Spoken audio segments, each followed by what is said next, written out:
جرايم كتير بتعدي علينا بيكون ليها تفسير، وجرايم تانية بتفضل غامضة ومحدش عارف ايه اللي حصل فيها بالظبط. لكن جريمة النهاردة دي غريبة بكل المقاييس، وصدقوني هتتصدموا لما تعرفوا التفاصيل بتاعتها. عشان كده حبيت أشارك معاكم جريمة رعبت الشارع المصري وخصوصا منطقة القناطر الخيرية في القليوبية، والنهاردة هتكلم معاكم أكتر عن تفاصيل الجريمة البشعة دي. في يوم من أيام شهر يوليو سنة 1996 جه بلاغ لاسم شرطة القناطر الخيرية بمقتل أسرة كاملة في بيتهم. الأسرة مكونة من أب وأم وابنين، وعلى طول اتحركت الشرطة وراحت علشان تعاين الشقة وتعرف إيه اللي حصل. ولما وصلوا لقوا الأم مقتولة على سجادة الصلاة في صالة البيت، والأب والابن الصغير هو كمان في الصالة. أما الابن التاني فكان مقتول عند باب أوضته، وده معناه إن اللي قتله جري وراه لحد باب الأوضة، والولد كان بيحاول يهرب منه. ولما الشرطة فضلت تحقق وتدور على الأدلة في البيت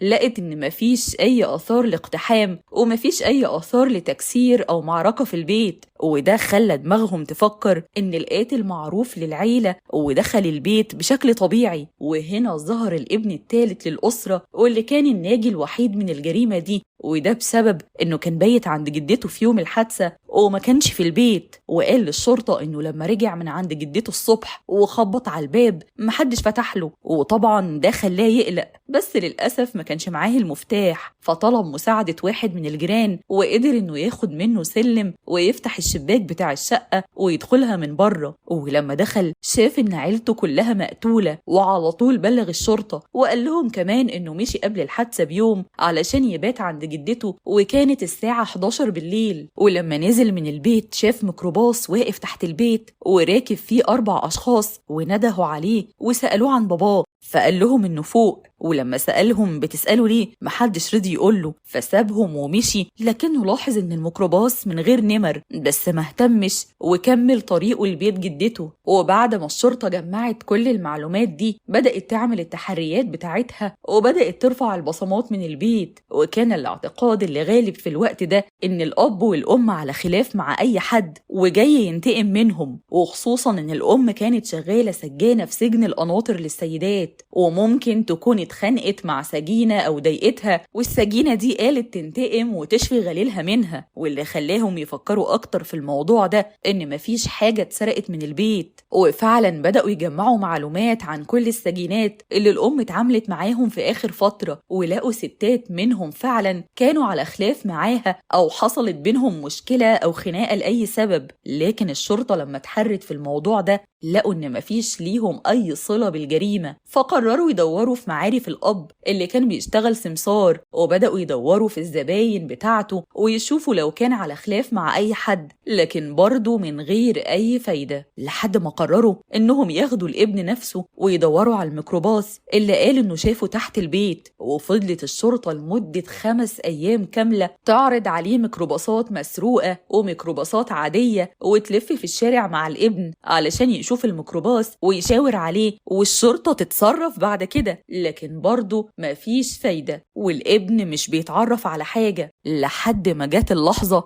اللي غيرت مجرى القضية دي للأبد. ودي كانت بالصدفة أثناء التحريات لما الشرطة لقت تقرير طبي من دكتور نفسي بيفيد إن الابن مريض نفسي ولازم يدخل مصحة نفسية في أسرع وقت، لأن حالته خطر وممكن يأذي نفسه ويأذي اللي حواليه. ولما بصوا لتاريخ التقرير ده لقوه من 3 سنين فاتت، وعرفوا إن الطفل بيعاني من اضطراب نفسي بسبب حادثة حصلت له وهو صغير لما وقع من ارتفاع عالي على دماغه، والموضوع سبب له خلل في المخ واضطراب في السلوك. والدكتور بتاعه شخصه إنه لازم يدخل مصحة نفسية لحد ما يبقى مؤهل إنه يخرج للناس. لكن العيلة ما اهتمتش بالموضوع وقالوا إن الموضوع مش مستاهل، وساعتها قررت الشرطة إنها تحاصر الابن، وقالوا له إحنا عرفنا كل حاجة وعرفنا إنك كذاب وبتضحك علينا، ووجهوا ليه تهمة قتل أسرته، وتوقعوا إنه هينهار ويعيط ويقول لهم على معلومات تساعدهم في الجريمة. لكن المفاجأة إنه كان ثابت وقال لهم أيوة أنا اللي خلصت عليهم علشان كانوا بيعاملوني وحش، إيه المشكلة يعني؟